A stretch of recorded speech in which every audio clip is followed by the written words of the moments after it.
And so much welcome to our today's class. This is company law. This is our that topic, is it? Yes, after the nature, purpose, and classification of companies, as well as the formation of companies. This is the third topic whereby we were introducing onto it. It has been a great journey, and I'm hoping that you are enjoying it, whereby we defined what is a company is. We came to know some types of companies that we have. We said, number one, you have a statutory company that is through the acts of parliament. We talked about the registered through the company act. We also communicated about another called chartered corporation that is through the charter granted by the president. We also talked about another one called holding and subsidiary. And we said there are three situations whereby a holding and a subsidiary can arise. We also talked about the issue to do with foreign companies incorporated outside Kenya, but have their business operation inside Kenya, is it? We talked about the characteristics or effects of incorporation. Capacity to sue, capacity to own property, perpetual succession. I know you can remember them. Common seal, independent management. Capacity to own property. Yes. That was generally the first topic. And the second topic I can remember, it was the formation of companies, is it? You say that that person who forms or who undertakes in the formation of company is called a promoter, and that process is called the promotion. I remember that. We also talked about the process of forming a company, whereby we said, number one, you reserve a name or reservation of a name. Number two, you assemble the resources. Number three, we talked about preparation of the constitutive documents.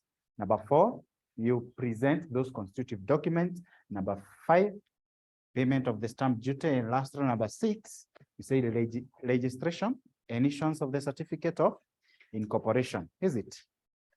Yes. We also talked about which is a good name.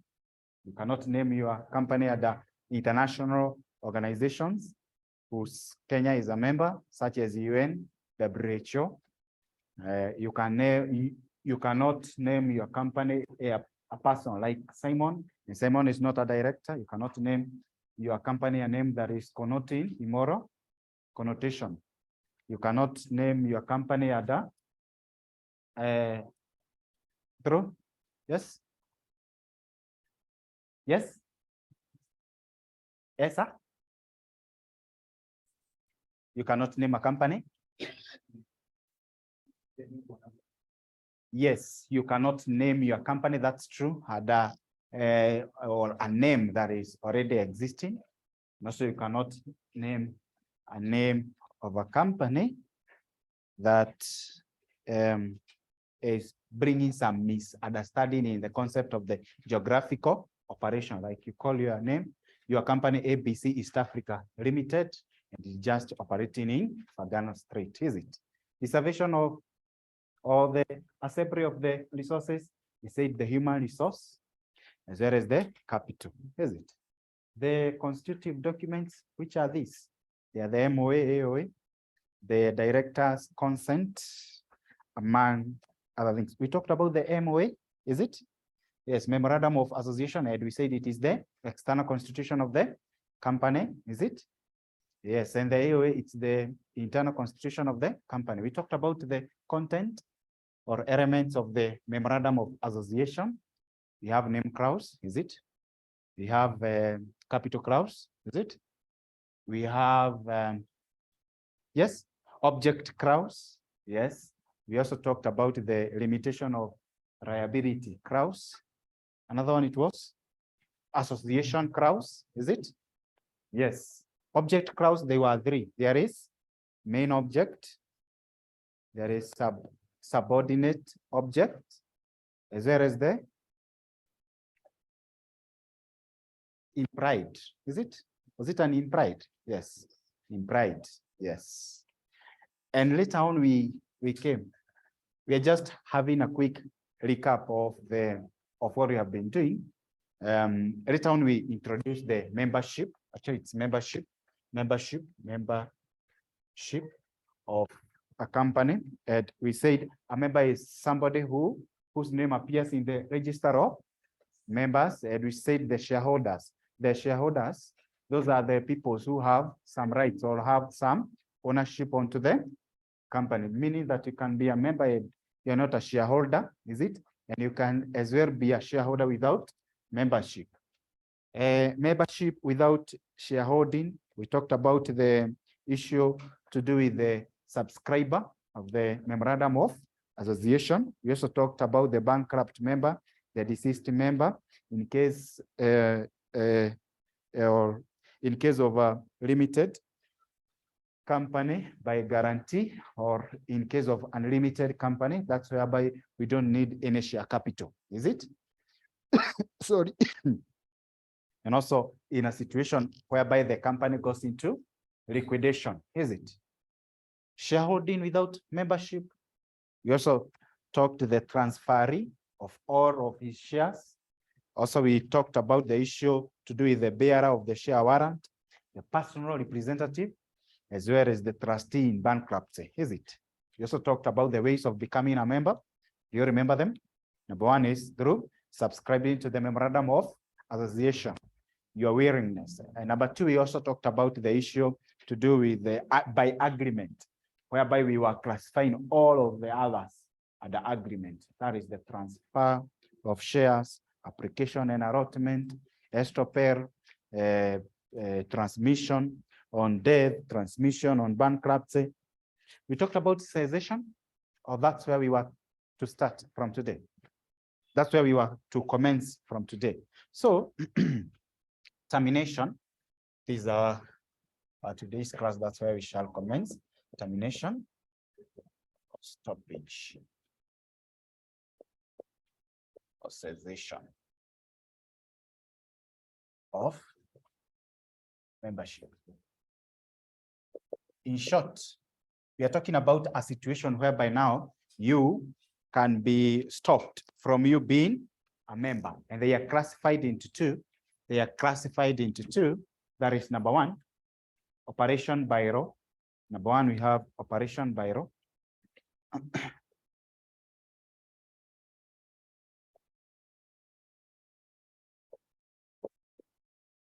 Operation by law. Operation by law. And number two is through an act of the party. An act of the party. An act of the party. An act of the parties. So when you're talking about the operation of law, it's what the law says in regard to how one cannot be a member, is it? Let's start from A, which is operation by law. Operation by law.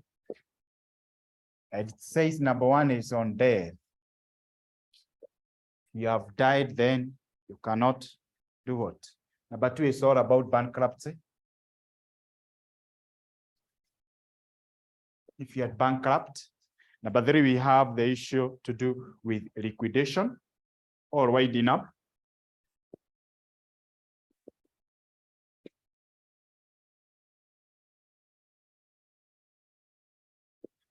Liquidation now, winding up. And lastly, we have mortgage of shares. Mortgage of shares. Mortgage of all shares. And that's how you can be terminated of your membership through the operation by law. And then there is the act of the party, act of the party, act of the parties, whereby we have number one, we have transfer of all shares.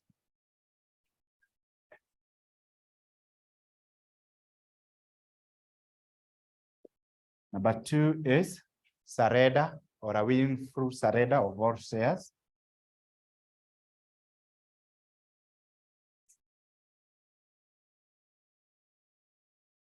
Surrender of all shares. Number three is through forfeiture. Forfeiture. forfeiture of all shares. But then we have the issue to do with sale by company in exercise of REN, sale by company in exercise of REN. Number 4, we have the issue to do with the redemption of redeemable preference shares, redeemable.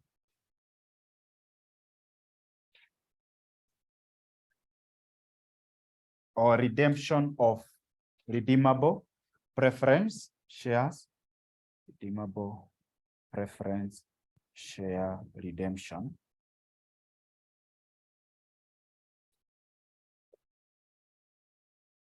Then number 6, we have repudiation by infant repudiation.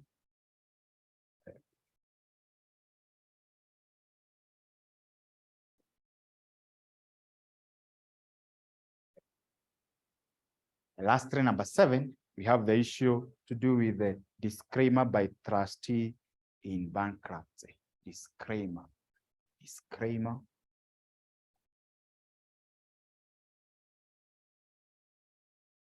By trustee in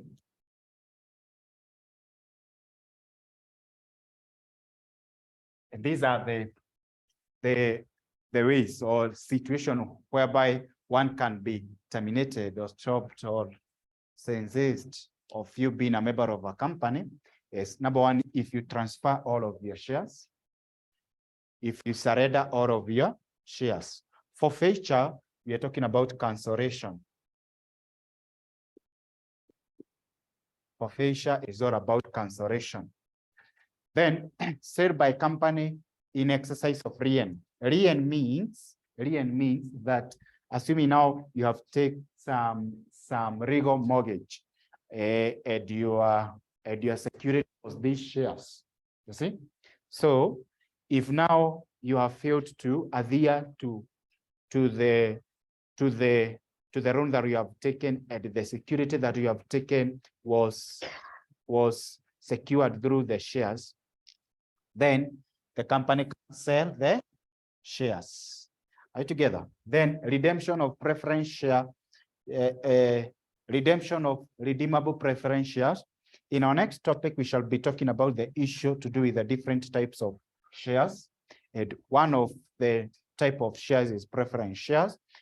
We have some categories such as accumulative and non-accumulative, redeemable and irredeemable, convertible and non-convertible. We have also participating and non-participating. But when you're talking about the redeemable preference shares, all we are talking about is that these are the preference shares which have an expiry date, such that upon that date now, then the company will buy it back. Then repudiation by in fact, it's a situation whereby now the in fact says that I don't want these shares, you see? Yes, or is this in fact have somebody who takes over until he attains the age. Are you together? Then disclaimer by the trustee in bankruptcy. All what you're talking about is the trustee in bankruptcy failure to do what? Failure to accept his or her responsibility. Then the next thing that we need to know is who can be a member of a company. Right together. Or who has the capacity to become a member of a company.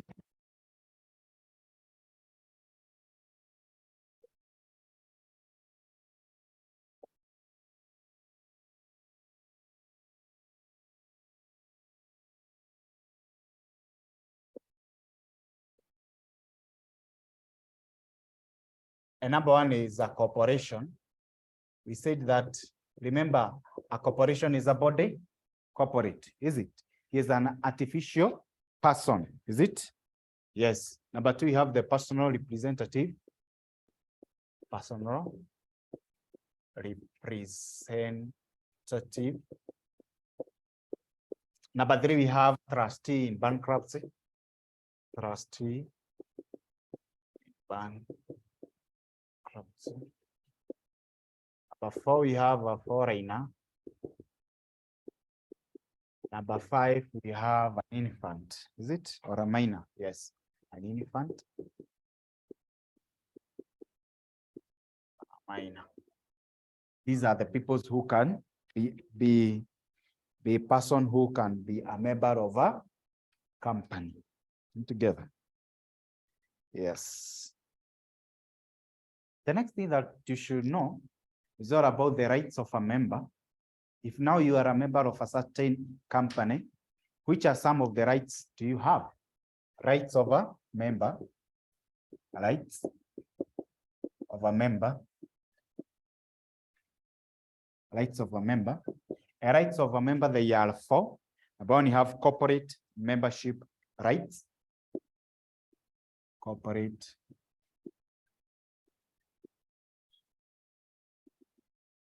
membership rights. Number 2, we have the issue to do with corporate rights. Corporate rights. Corporate rights. Number 3, we have the issue to do with the individual membership rights. Individual membership rights. Individual membership rights. Last 3, number 4, is all about derivative action. Derivative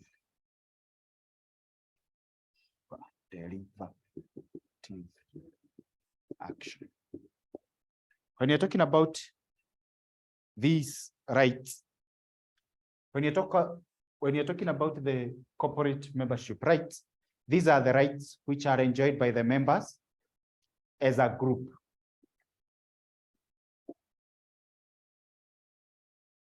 They are enjoyed by the members in a group. And these rights include the following, like right to apply to court for winding up. You see, they can apply to court. The members in a group, they can apply to court for this company to be wound up. I've said these are the rights which are exercised by the members in a group. Are you together? The next one is like a right to propose an alteration of the what? Alteration of the memorandum of association or the company's objective. You see, these are the rights. I'm saying that these are the rights which are enjoyed by the members of the company in a group. Said right to apply to court for winding up. I've said right to propose an alteration of the main object. Also, right to order of closure in case of the oppression of a minor. In short, what we're talking about these rights which are enjoyed as a member in a group. They can only be exercised by the members of the company, but when in a group. Are you together? Yes. Let's talk about the corporate rights. When you're talking about the corporate rights, these are the rights which are enjoyed by the body corporate or by the company itself. Rights which are enjoyed by the company itself. These are the rights like rights to own property. Is it? Rights to own property. Rights to sue and be sued. Is it? They can sue and be sued. Right to do what? Right to contract. Is it? Right to contract. Is it? All what you're talking about, yes, these are the rights by the these are the rights which are exercised by the company itself. Are you together? Yes. Then the next thing, we have the individual membership rights. When you're talking about the individual membership rights, just as the name suggests, individual membership rights. These are the rights which are enjoyed by individuals. Is it? They are enjoyed by the individuals. Here, what you're talking about is like the right to vote. Is it? Right to vote. Right to vote. Here, what you're talking about is right to be paid what? Dividends. Right to be paid dividend. We are talking about some of the individual membership rights, such as right to be noticed. Yes? Yes, right to own shares. You see? Right to own shares. Also, right to own shares. Also, you have these rights. Right to be noticed of any general meeting. Is it? Right to be noticed on any general meetings, or right to notice of the general meetings. Another right of individual is to right to attend those general meeting. Is it? Right to attend the general meeting. As well as we can say about right to speak into the general meeting. A member can ask a question. Is it? Yes. So these are the individual membership rights. All what you're talking about, these are the rights which are enjoyed by the individual members. Are you together? Then the next one, we have the derivative action. We shall discuss more as we are going forward about the derivative action. But when you're talking about the derivative action, all what you're talking about is a right such that someone or a member can represent a company in a court. Are you together? Can represent the company in a court. Are you together? In short, what you're talking about is that a member can sue on behalf of the company. You see? A member can sue on behalf of the company, or a shareholder can sue on behalf of the company. Are you together? Are these rights clear to you? We are good now. Is it?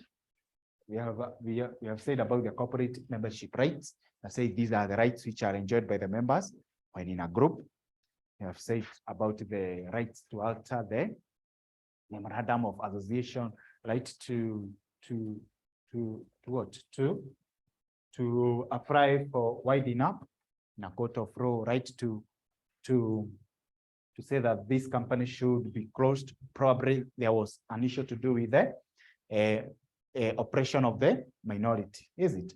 Then number two, we have talked about the corporate rights. And we have said these corporate rights, these are the rights which are enjoyed by the company itself, is it? Enjoyed by the company, like right to own property, right for perpetual succession, right to contract, right to sue and be sued, is it? We have also talked about the individual membership rights. And I've said that the individual membership rights, these are the rights which are enjoyed by the individual members, such as the right to vote, right to earn dividend, right to be noticed of the general meeting, right to attend the general meeting, right to speak in the general meeting. Yes, such. Then derivative action. You have said that this is a situation whereby a member or a shareholder can represent the company or sue on behalf of the company. And those are the rights, the different rights we have into the issue to do with the rights of a member. The next thing that we shall talk about is about the register of members. The register of members. The register of members. Register of members. And as we said, that for all the companies, they should have what? A register of members, which should contain the following. So the content or elements or what? Elements or what? But okay, that was a question I saw. Content, elements of the register of members. You have number one, name and address of the members. name and address of members. And in an exam, you can do what? You can, in a situation whereby you don't have enough points, you can make them 2 points, is it? Yes. Number 2, we have the issue to the date when that person become a member.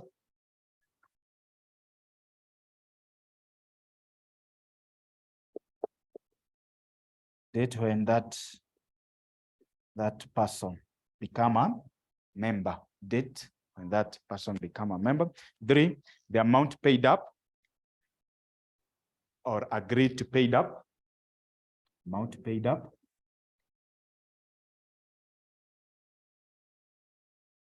Or agreed to pay up.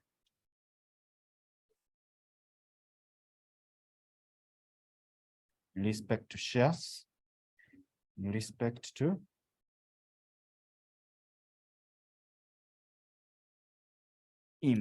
to shares. The next one, we have a statement of shares held by each member.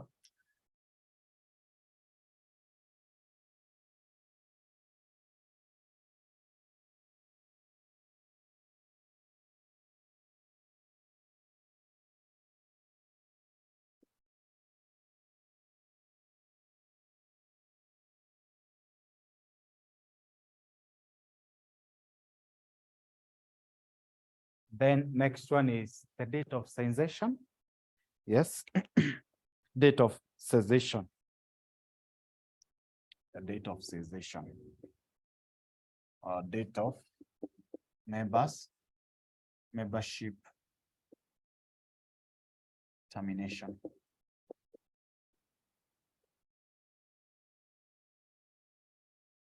Or when he have already been terminated, date when the membership was terminated.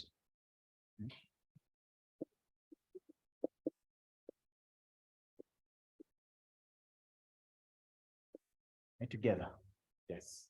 This is the register of members. I've said that all of the companies should keep what? They should keep something we call the register of members, which should have the following content, you see? Or in all of the companies we have in Kenya, if you view the register of members, what shall you see in all of them? Number 1, you shall see the name and the address of the members, the date when that person become a member, the amount paid up or agreed to be paid up in respect to the shares held, and also a statement of the amount of shares held by each member, as well as the date of member's termination or when he or she was terminated. Ed, when you're talking about the issue to do with the register of members, the next thing that the examiner usually likes to ask is all about the location of register of members. And the Company Act stipulates that the register of members should be kept in the registered office of the company.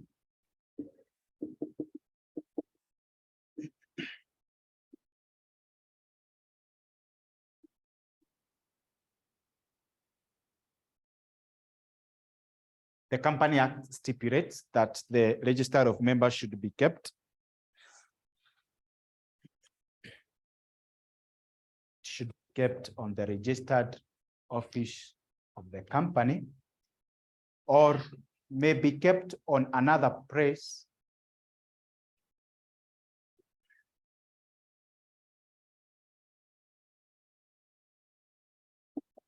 so it may be kept on another location,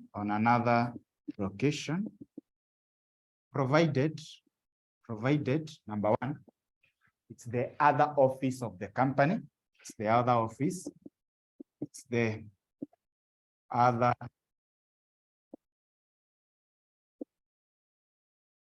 office of the company. Number 2, it's the office of its lawyer.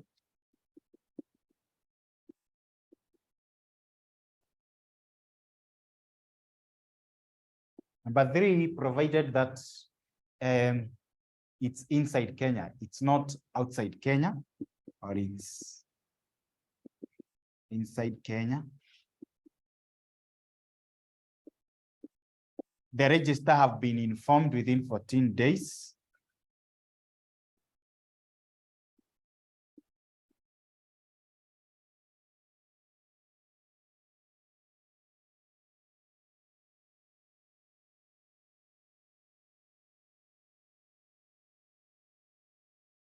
Last 3, we have the issue to do with the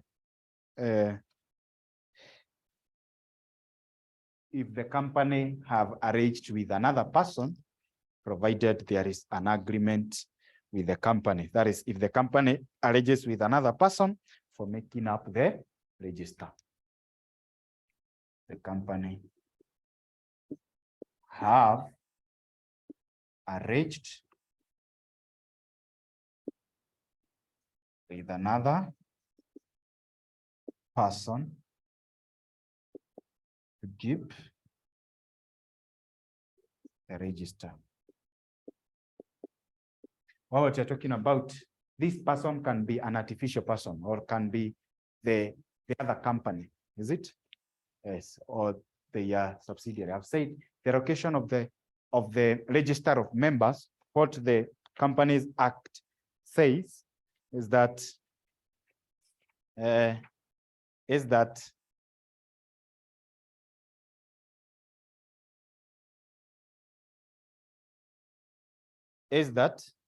whatever the company have said in regard to the location of the register of members is that it should be kept into the registered office of the company, or it may be kept on another location, provided, number 1, it's the other office of the company. Number 2, it's the office of the company's lawyer. Is it? It's the office of the company's lawyer. Then that location is inside Kenya, so you don't have to tell people that our location of the register of members, it is probably it's in St. Charles, you see, or so. Then the register of the company have been informed about it, that is within 14 days. And lastly, if the company have arranged with another person to keep the register of members. Those are the location of the issue to do with the what? With the location of the register of members. The next thing that you should know in this regard is all about the index of members. Index of members. And when you're talking about the index of members, the company law stipulated that if the members are more than 50, they are equal or greater than 50 members, then an index of members should be kept. Right together. It's like there should be a chronological way of retrieving the members. Most of the instances, you shall find that they have arranged them into the alphabetical order. Is it? Alphabetical order. Is it? Yes. So the company law stipulated that if a company is of more than 50 is equals to or more than 50, then we should have an index of members. For this will always assist in the easy retrieval of the members, is it? Like if we say that we shall have an index of members in respect to the alphabetical name of the members, that goes without saying that if we need John, we cannot look onto the sheet that have A or B or C. We shall just go to the sheet that contains J, O, H, is it? Yes, yes. John, Johnson, Johanna, and what have you, is it? Inspection of register, inspection. I think we have talked about it, inspection of register. I think we have talked about this, is it? Inspection of the documents said that the register of members as well as the register of debentures holder, they are public documents. Is it? We say so. And we say that the members of the company, I can remember very well. That class was for last week. Yes. This week or last week. But it was the previous topic, the formation of companies. We said that when we are talking about the inspection, the members of this company should have at least two hours of inspection in the working weeks at free of charge. Is it? I remember that. Is it? Yes. And we wrote that. So if you are reading your notes, I believe that you already know that. So there's no need of us to repeat writing. We also say that for the debenture holders, you see, for the debenture holders,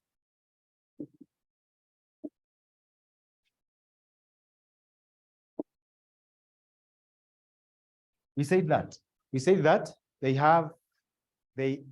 they can inspect those documents of the register of members, as well as the register of any document pertaining the debenture holdership 14 days before AGM, is it? And 5 days after AGM. Thank you. Sure. And it's free of charge. Is it? Yes. Then lastly, I can remember we said that for the members of the public, they are free to inspect the document, but after payment of a prescribed fee. Is it? Members of the public, because they are non-partisan. In short, they are non-members of this company. They are free to inspect the register of members, but it's after they have paid some fee. Are you together? That is the members of the public. Members of the public. Are you together? Yes. That's all we said. Yes, that's number one. For the members of the company, they have at least two hours in the working days of the week to inspect this register free of charge. Is it? And we say the debenture holders, they can inspect this register 14 days before the AGM, 5 days after AGM, that is free of charge. Is it? And also we say that the members of the public, they can inspect this register, but it is after payment of a prescribed fee. Is it? I'll be sharing the full notes after this. So the next thing that we shall tackle in our today's class is all about the rectification of the register. Rectification of the register. Rectification.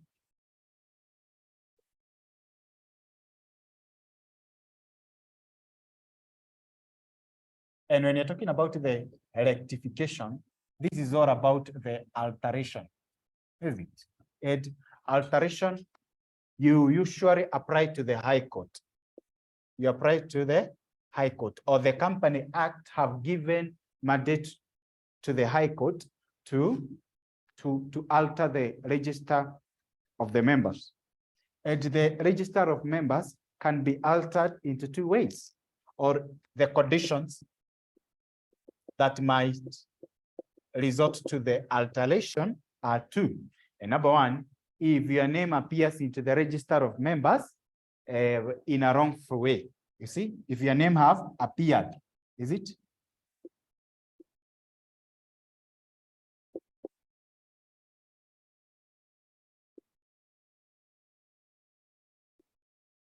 In a wrongful way into the register of members, you can apply to the High Court for them to instruct the company to alter the register of members. And number two, all we are talking about is if now there is some unnecessary delay. Unnecessary delay. If there is the issue to do with the unnecessary delay to put your name into the register of members.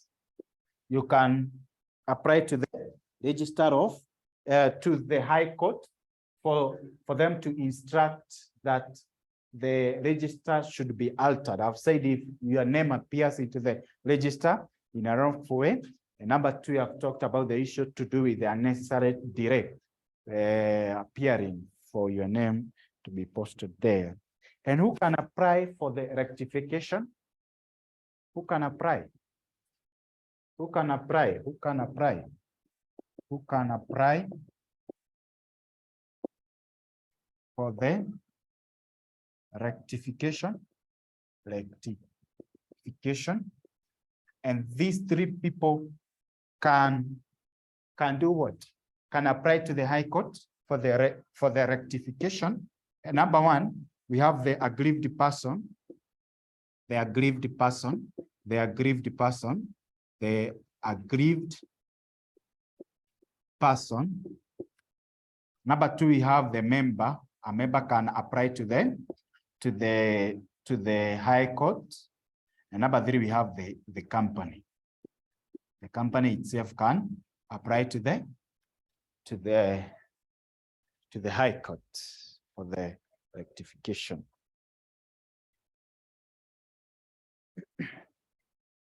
And of course, as we know, all of the issue to do with the what? To do with the court proceeding. Upon now hearing of that case, there can be either be rectification or what? Denial of any rectification. Is it? It is not a must that it should be rectified. So the court can either deny or say no to rectification,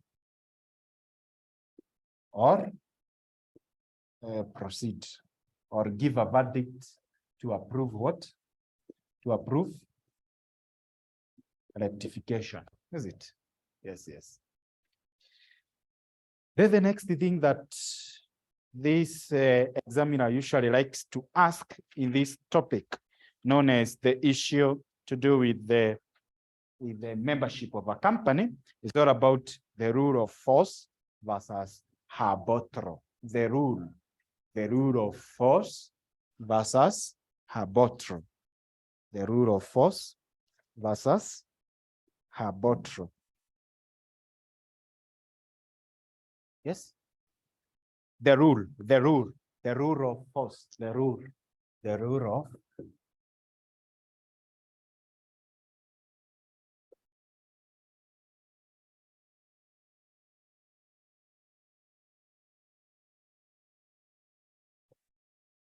in short, you're talking about the majority rule. The majority rule. The majority rule. Okay. It happened like this, that Force was a member of a certain company. And so he took some of the directors of the company to court. He came to a realization that some of the directors of the company, they are embezzling the funds of the company. And so what he did is that he took what? He took them to court. You see, himself said, now me as Force have taken you as the directors of this company to do what? For you are conducting some irregularities, or there is an issue to do with some embezzlement of the funds. But the court didn't rule in the favor of Force. So why? And in here, this where now the principles comes in. Why was the court didn't rule in the favor of Force? Is it? Or in the favor of the plaintiff? Even if in the reality, there was something we call some embezzlement by the directors. Is that?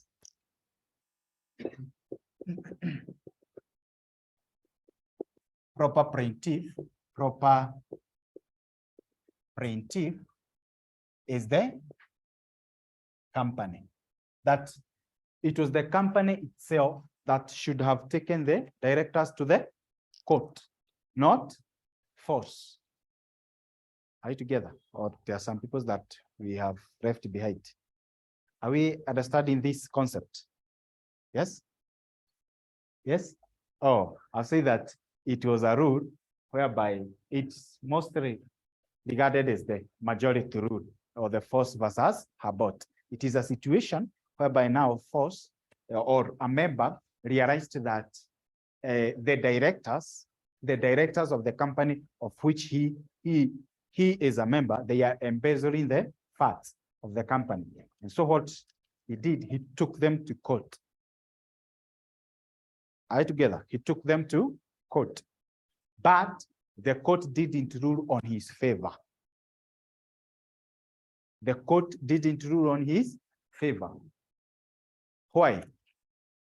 Why? And these now are regarded as the principle of the majority rule. Is that number one, the proper plaintiff is the company. Now, if now force would have taken the directors of the company into this aspect, representing the company, not him being the plaintiff, but on a derivative action, then that's where now the ruling would be on his favor. Are together now? Yes. Number two, we have the issue to do with the internal management principle. Internal management principle. Internal management principle.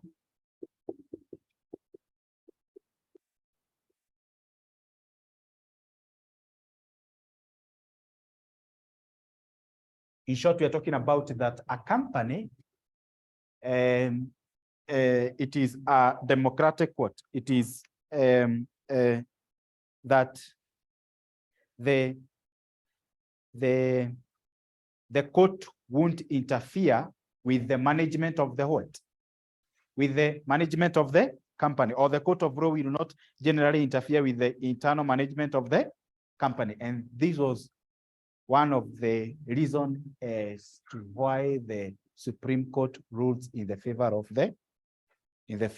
the ruling party currently. That even if there was some issues to do with, there was something we call what? Lack of what? Unity in the what? Into the IABC. It said that there is an internal management principle that court usually do not interfere with the internal management of the company. So the court of law can't interfere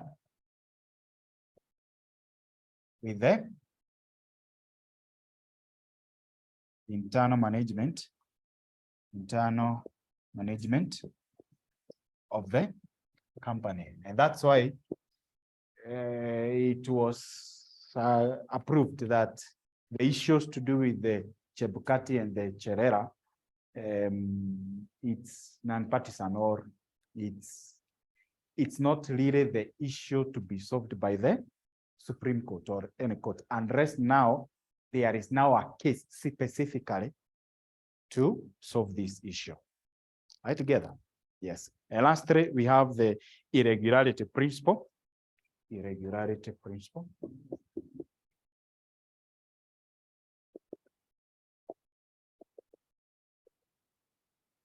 Irregularity principle. In short, what you're talking about is a member of a company cannot generally sue to rectify an irregularity or information which the company can internally correct it. In short, what you're talking about is that a company is a democratic what? A company is a democratic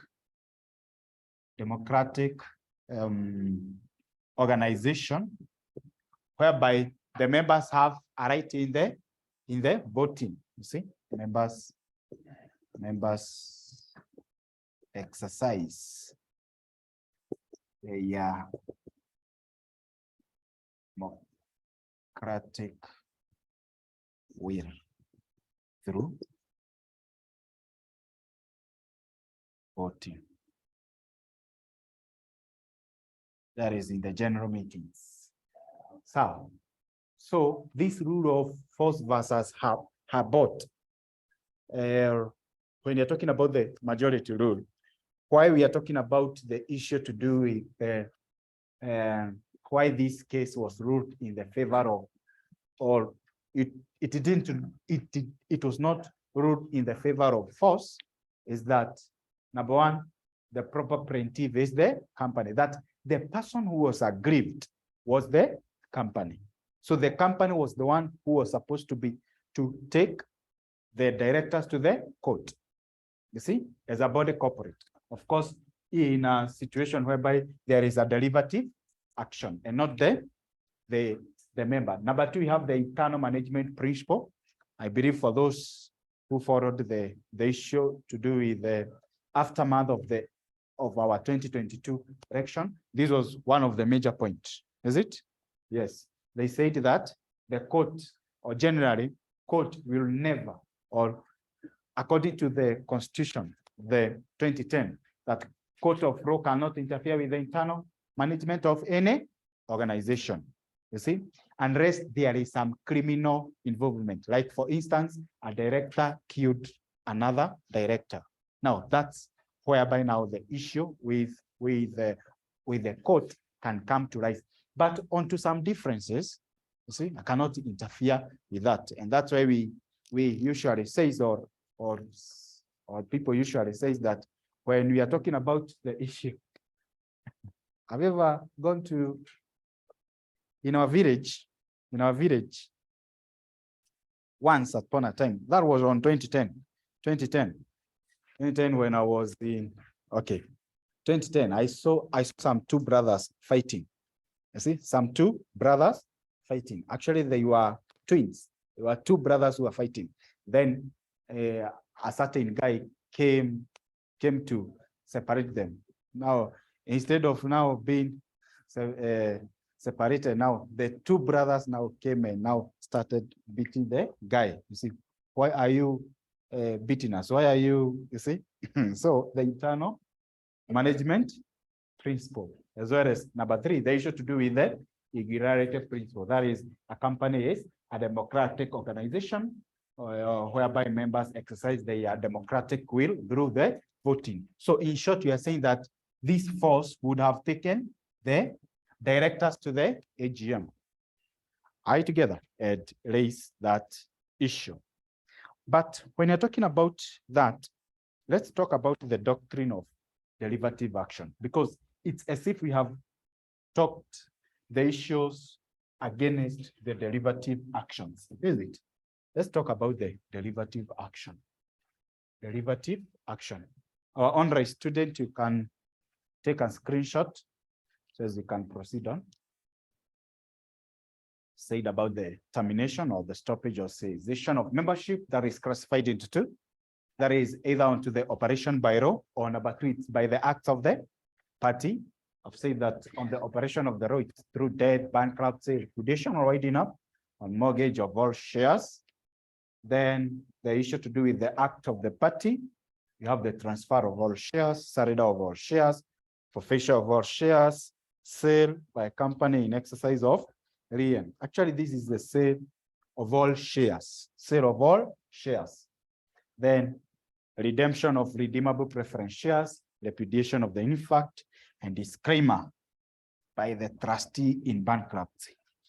You have said about the majority rule is that the proper plaintiff is the company, and that the issue to do with the company is the democratic organizations whose affairs or whose rights of a member can be exercised through voting, as well as the court cannot interfere with the issue to do with the internal management. Now let's talk about the derivative action. Now, when can we have the derivative action whereby now a member can take or can represent the company in a court of law? And some of the characteristics or conditions of derivative action include the following. That is, Number one, there is the issue to do with fraud on minority, fraud on minority. If there is some fraud on minority. Number two is control. There is the aspect of the control. Number three, we have the issue to do with representative.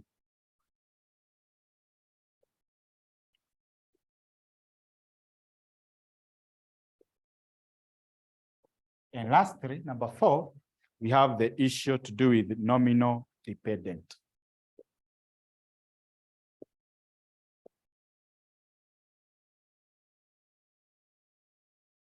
Nominal dependent.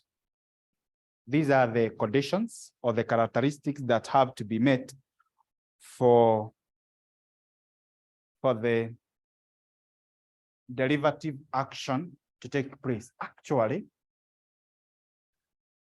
we can say that the derivative actions are the exemptions of the rule of force versus arbitral, is it? They are the exemptions because of the interest of the space. I'll just write the exemptions of majority rule. Exemptions of majority rule. Exemption of the majority rule. Or when now, these principles can be null and void, or in short, they can be a hot air. Is it? When? Number one, I've said the fraud on minority. In short, what you're talking about, if now we have some minors here, some minors, probably to do with the minority means, probably we have some preference, we have different types of the shares, and probably we had the issue to do with the preference shareholder or redeemable preference shareholders, which are like probably 1%. Is it? So they are contributing 1% of the share capital, and then realizing that they are not being paid their dividend and what have you. In short, they are being there is a fraud towards them. That's why now the issue to do with the derivative action can take place. Number two is all about the control. You should prove that the majority, they are in control. Majority are in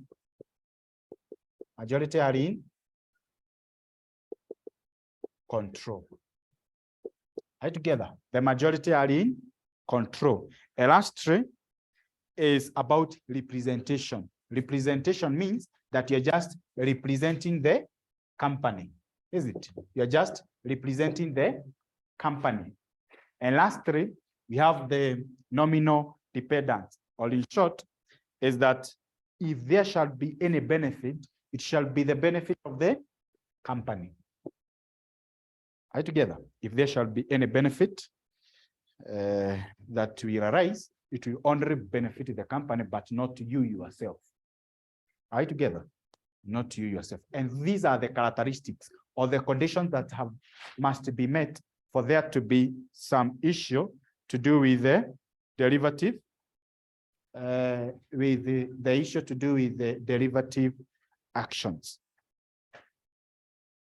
Then the next thing that we should learn is about the issue to do with the exemptions to the rule of force versus arbitral.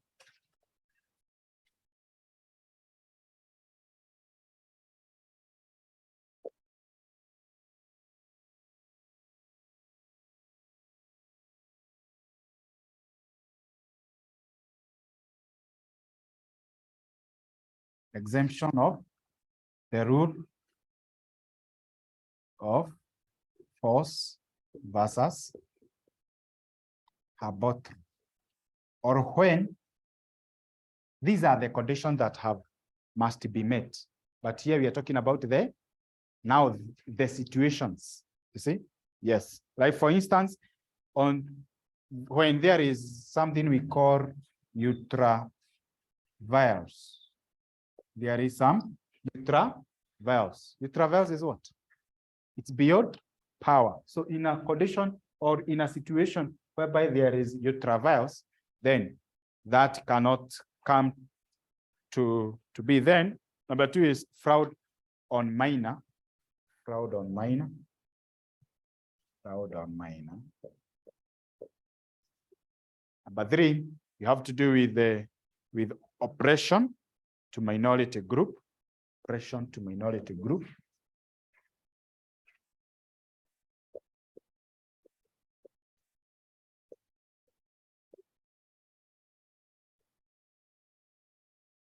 Number 4, we have to do with the issue with the infringement of violation of membership rights.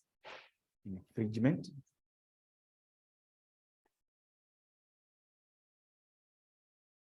Infringement of violation of membership.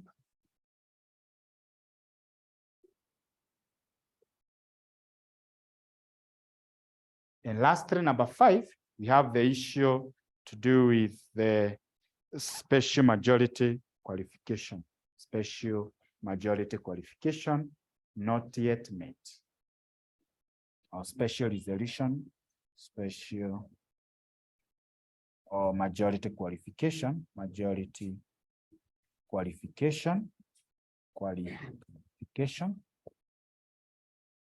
met. Not yet met.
So we are talking about the special majority qualification, not yet met.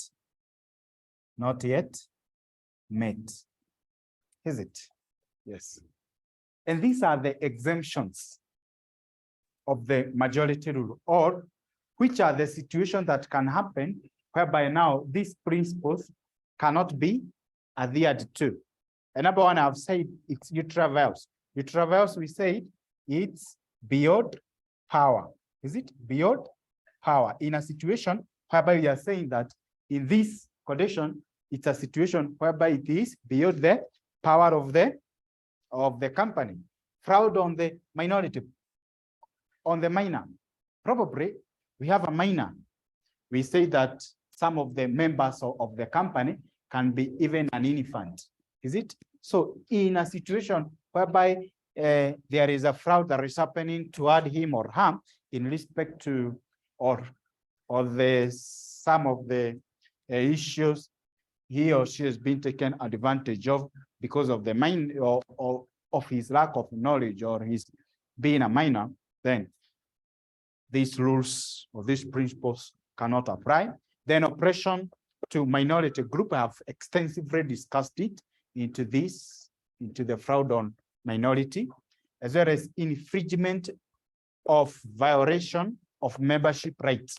And we said some of the membership rights here, it's like right to vote, right to earn dividends, right to notice of the general meeting, right to attend, right to speak. And if you are telling the people now they won't enjoy those rights, then this rule cannot apply, as well as a special majority qualification not yet met, such that, assuming now we are talking about a situation whereby we need a special resolution, like when we said that on the change of a name, we need a special resolution. And we said a special resolution, it's a qualification of at least 75% of the vote.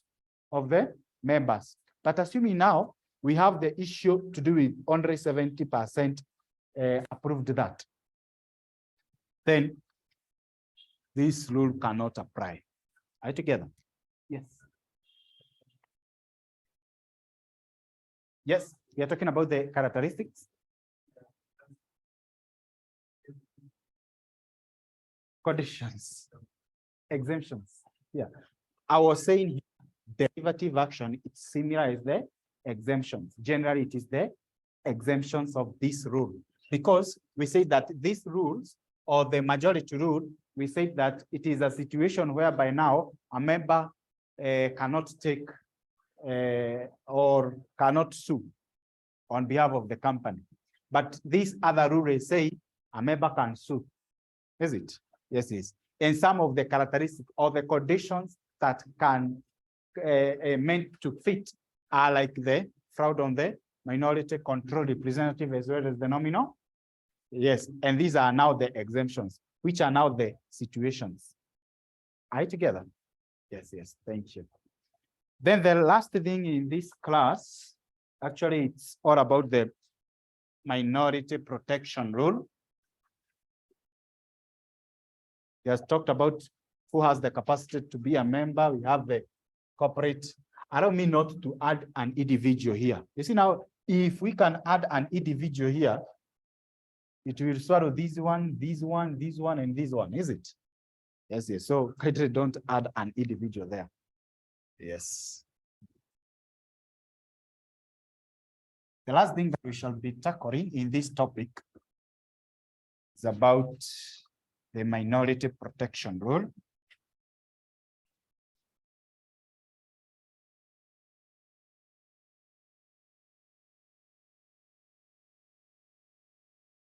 Minority protection rule.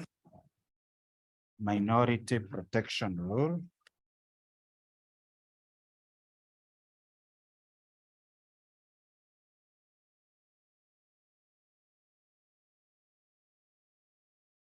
Will be sharing notes explaining everything that we have tackled for this class, is it? Yes, yes. Are we together?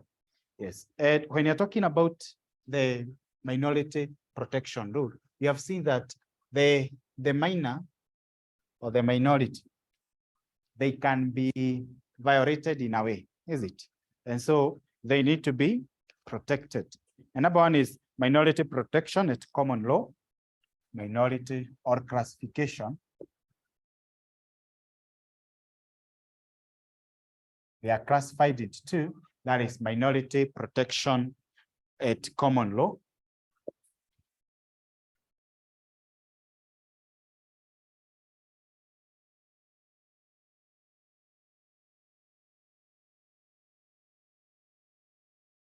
Or court of law. And number two, we have minority protection at statute or Companies Act.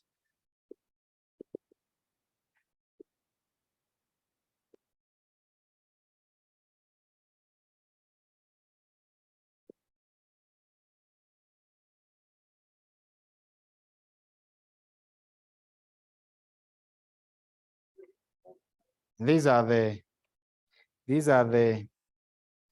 issue to do with the protection of the minority. They are classified into two.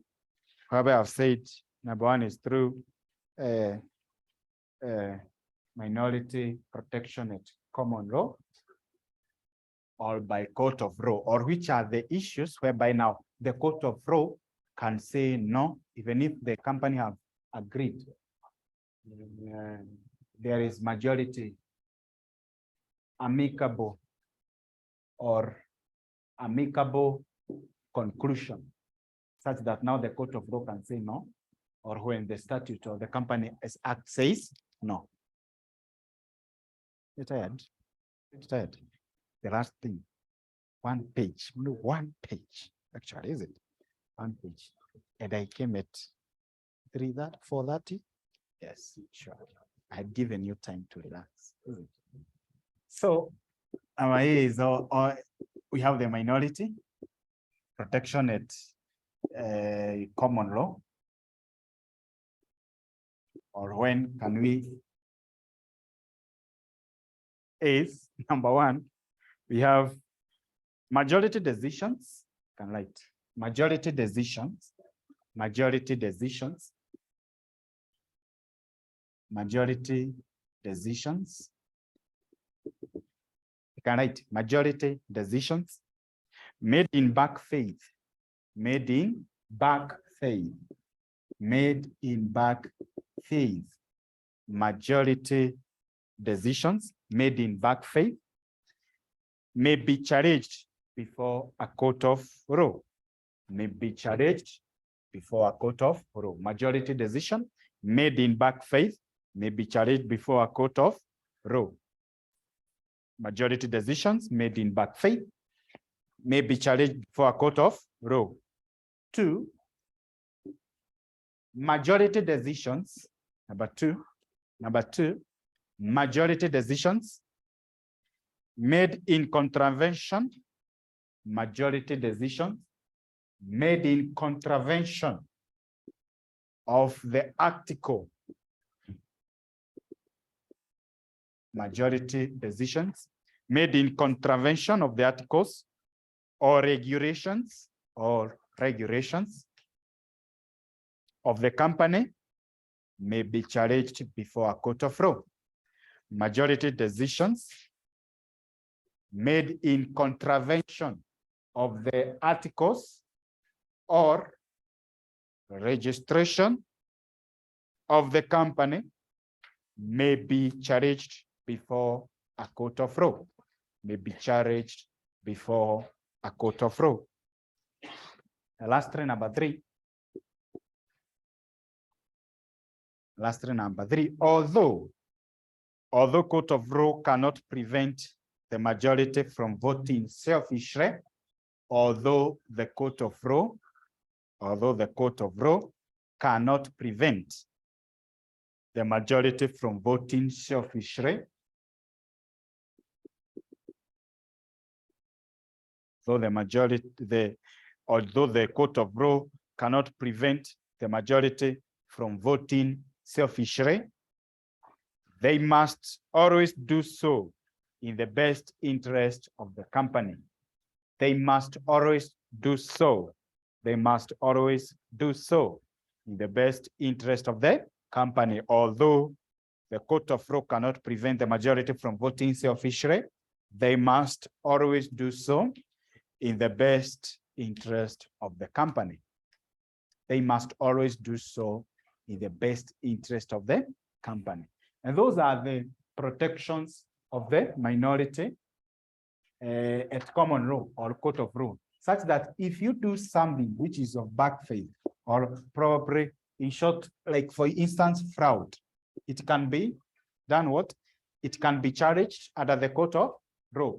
Even if it's a majority decision. Number 2, if that majority decision is into the contravention of the articles or the regulation of the company, then that decision can be challenged in the court of law. And lastly, although the court of law cannot really control the majority from voting selfishly, they must always do so in the best interest of the company. And those are the minority protection at common law. 2, you have the minority protection at statute, minority protection at statute or Companies Act, minority protection at statute, minority protection at statute,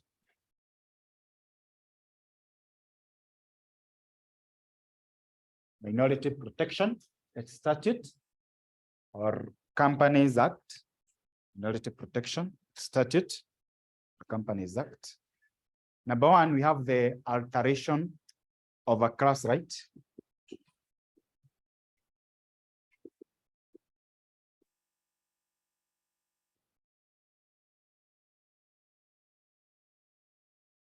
So that's special resolution. Special resolution. Alteration of the of class right is a special resolution. Special resolution. Number two, you have the issue to do with the convention of AGM in case of default, convention of AGM, convention of AGM in case of default, convention of AGM in case of default. Number three, convention of general meeting, convention of general meeting, convention of general meeting, pursuant to a court order, pursuant to a court order, convention of a general meeting, pursuant to a court order. Number four, we have requisitioning of an extraordinary general meeting, requisitioning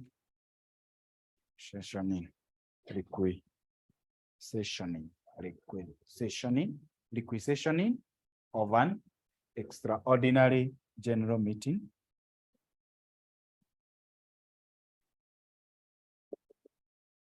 Requisitioning of an extraordinary general meeting. Number five, we have the issue to do with investigation of the company, affairs by the inspector, investigation of the company's affairs by the inspector.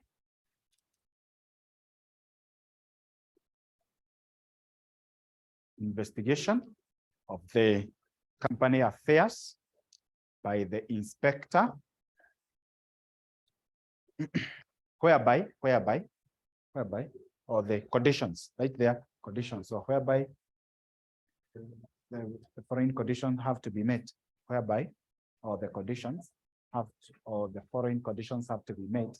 Number one is that not less than 200 members support, not less than 200 members support, not less than 200 members support. Number two, 200 members, not less than 200 members support. Number two, not less than 10% of issued shares support, not less than 10% of issued share support. Then next one, not less than, number three, not less than 20%, not less than 20% of number of members in the register.